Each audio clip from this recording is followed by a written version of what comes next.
Well, let me put it this way. I was researching your discography and couldn't find it online anywhere. So some of the songs I just know because of our relationship that we've had before. But I was like, this, your discography should be somewhere where people can see that, oh my goodness, this guy has produced so many songs that probably a lot of the viewers grew up with and just don't even know, from a lot of the early Nameless stuff to Kleptomaniacs to Nonini Skeroro to the Sema album to tons of things. And I noticed, and that's kind of where I'm headed to. I noticed that you produced Drinks Namayanks. I didn't know that was you. When I listened to it later, I was like, of course it is. Yeah, Of course it's yeah, Musyoka. I can yeah, just tell. yeah, Yeah. So yeah. Gengetone, I mean, seems to get a really bad rap for one reason or the other. You know, a lot of it being that, you know, tunasema hii mziki hakuna mahali inaenda. But I noticed that you're on that. You produced that particular song, and that was the biggest song, you know, for over a year coming out of Kenya. So I mean, like, just additional thoughts as to why you think it gets that bad rap. I think we've talked a lot about it in terms of, you know, maybe a lot of those artists crossing over internationally is not their goal. But that to me seems to be why it gets the biggest rap, is just unrealistic expectations. That, and also like with Gengetone, it's an issue of morality versus what is right. You know, popularity versus morality. I mean, the the artists are so brave, they're so brazen in their content, and I mean, it's a bit shocking. Yeah, but then again, I want to use a cliche word that numbers don't lie. Yeah, those guys are pushing numbers. I mean, it's unbelievable. Before lockdown, Gengeton artists were performing left, right, center. Left, right, center. I was working with those. I did Ochunglo Families. I've worked with them. I've done a few songs for them.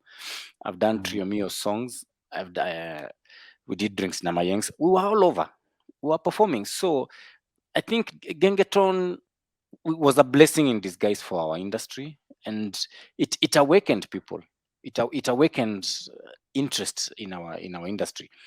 Definitely, production quality and production value, it's debatable. Yeah, each unto his own. But the way underground markets operate, you have to understand an underground market for you to understand Gengeton.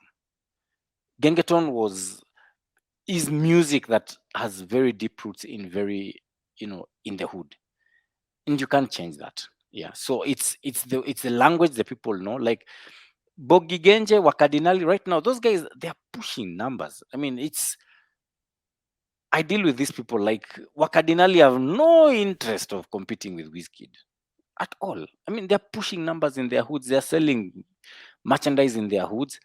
They're getting paid by Boomplay. They're getting sponsorship from NSC. So I mean, it's on qua ground vitu ni different, Don. Let me just tell you, qua ground things are very different. I mean, You see, like, we're not privy to, like, it's funny you mentioned Boomplay. I did search their numbers, the yeah, numbers of the streaming numbers just this past week, but was not able yeah, to compile those. So I have to take a look and see. But that's a really good point, because sometimes we may not see that, because that's not an avenue yeah. of consuming music that we For here example, stateside happen to see. I was I, I was working with Trace TV. They were doing a vernacular. They were doing vernacular shows when we were during lockdown. We had this is very interesting insight. They did a show for King Kaka. They did a show for Naiboy. They did a show with Hat the Band. Zero sponsors. Safaricom only. They did Ohangla. They did Kamba Night. They did Mugithi Night. They did a gospel show. Sponsors are like this. Those shows, they broke numbers in streaming. King Kaka was averaging 1K views, 1K streams on the night of the live show.